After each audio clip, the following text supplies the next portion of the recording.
All right, picture this. You're outside and you're all geared up for a training session with your dog. Your dog is in a well-fitted, secure-fitting harness. And you've got your treat pouch strapped to you, loaded with tasty training treats. You go to give your dog a treat and they just ignore it. You know that food is a powerful tool for training your dog. After all, it's how we domesticated dogs to begin with. So what gives? Why won't your dog take treats outside? This is actually a pretty common issue I see some people bring up when they're working on training. And it's definitely a frustrating situation to be in. I remember when I first brought Remy home from the shelter. On walks, he would always be darting his head around nervously, constantly scanning the environment. I thought he was just being stubborn and intentionally ignoring me. But the reality? He was completely overwhelmed. His brain was way too busy processing everything in the environment to focus on me for our training. Fortunately, Remy is incredibly food motivated, so he never refused treats and was usually able to hone in his focus if I had cheese with me.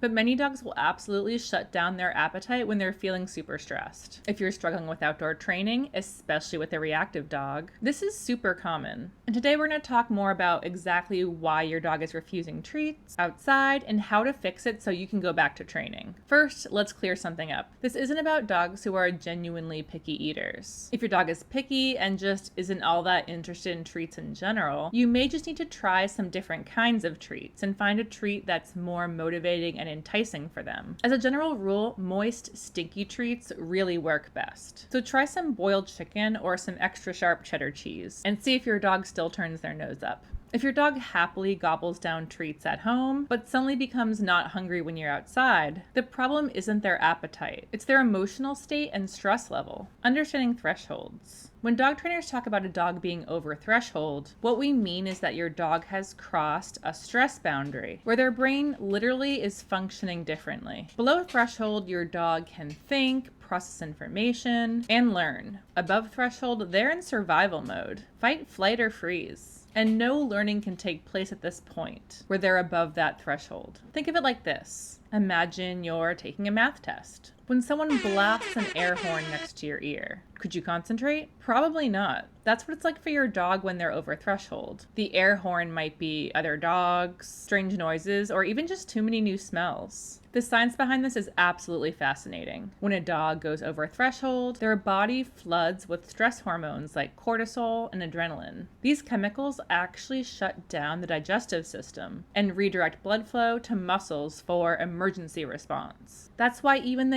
yummiest treats can become totally uninteresting. Your dog's body has temporarily disabled their appetite. When your dog refuses food during training sessions outside, it usually means one thing. They're over their stress threshold. The brain has switched from thinking mode to stressed out and shut down mode. So how do we fix this? Strategy 1. Create more distance from whatever is triggering your dog. If you're working with a reactive dog who refuses to take treats when another dog appears, you're probably too close to the other dog. They've just totally lost interest in food rewards because they're too stressed to even think about food. Back up until you notice that your dog can take treats again. That's the sweet spot of your dog's distance threshold. From there, you can gradually decrease the distance to the trigger, which in this case would be another dog, slowly getting closer as your dog builds confidence. Sometimes it can feel like you already have so much distance and it's hard to understand how this can still be stressful for your dog, but that's not up for us to decide. That's up to our dogs. We can't choose how stressed they feel at various distances, and neither can they. 20 feet, 30 feet, even 50 feet, it really depends on the dog as far as how much distance they need initially to stay calm when faced with a trigger. I know that can be pretty challenging. So if you can't get physical distance, try blocking your dog's line of sight to the trigger, using parked cars, benches, trees, even your own body, whatever you can use in the environment. Here's an analogy that helps me think about thresholds. Imagine that you're afraid of spiders. You might be fine seeing a spider in a sealed glass container on the other side of the room. In that situation, you're under threshold. But imagine that same spider is now crawling up your arm. You're probably not feeling so calm anymore. Now you're over your threshold. That same spider becomes manageable or terrifying depending on its distance from you. Our dogs work exactly the same way. Hey guys, if you're getting something out of this video, please take a moment to like this video and subscribe to us on YouTube. It really makes a huge difference for our channel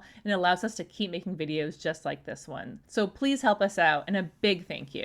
All right, back to the video. Strategy 2, gradually build up environmental challenges. I remember reading on Reddit the other day where someone was annoyed because they were trying to train their dog at a farmer's market, and people kept coming up and trying to pet the dog, or dogs were getting too close to them and setting the dog off. They were really frustrated that their training wasn't going according to plan, but they didn't consider just how stressful that kind of environment is for a dog. A farmer's market is not easy. That's varsity level stuff. Not something you do when you've only had your dog for a few months. I think a lot of us see dogs in public and we assume that since we're seeing dogs in this environment, that it must be an environment that dogs can generally handle. But all dogs are different, and in truth, the dogs you are seeing happily trot around at a farmer's market and festivals are the exceptions, not the rule. But for any training goal, it's important to start out slow and easy before ramping up. This isn't just about setting the bar low for the action or behavior we expect from our dog. The environment plays a huge factor as well. You always need to be practicing any training or behavior work in low stimulation environments before ramping up to more challenging ones. So you don't want to jump straight from training in your living room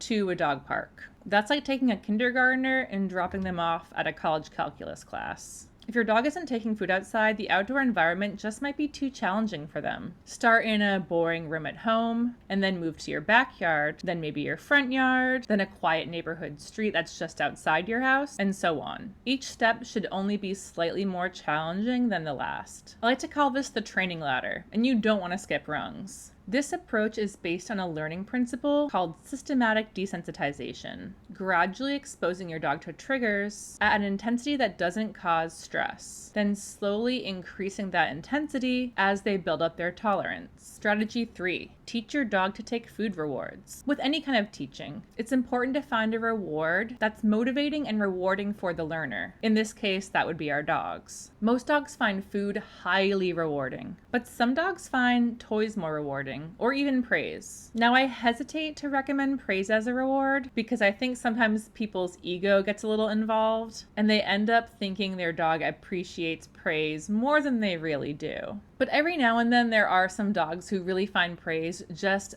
that reinforcing. For dogs who adore toys, you can definitely use toys as a reinforcer. And that can work really well. But there are going to be some situations where using food is just going to be a lot easier than using toys. What's cool is that you can actually teach non-food motivated dogs to become more interested in treat rewards for training. You can do this by practicing at home in a calm environment. Present a treat in your open palm, let them sniff it, and mark with a yes, or use a clicker to mark when they take it. Reward them with whatever reinforcer they really do enjoy most, like a toy, a quick game of fetch, or praise. If they're hesitant, try placing the treat on the floor first. Make it a fun game. Once your dog has gotten to the habit of taking treats from you, you can transition to using treats as the primary reinforcer and use a game or a toy once in a while as a reward instead of using it as a reward every time. Strategy 4, level up your treat game. Not all treats are created equal. At home, kibble might work fine, but for outdoor training, you might need the doggy equivalent of a gourmet meal. As mentioned earlier, I'd recommend trying small bits of boiled chicken, cheese, hot dog, or freeze-dried liver. These high-value treats can sometimes do better because they're just too delicious and enticing to resist. It can actually break your dog's focus on whatever trigger they're fixated on. I found my dog's reactivity training became a lot more successful when I switched from kibble to cheese. It was easier for Remy to break his focus from other dogs and refocus on me when I had a tasty cheese reinforcer. Strategy 5, consider medication for chronically stressed dogs. This is really important and often overlooked. If you've tried these strategies and your dogs still can't take food outside, even in relatively calm environments with plenty of distance from triggers, it might be time to talk to your vet about medication options. Some dogs have such chronically elevated stress levels that they need a little pharmaceutical help,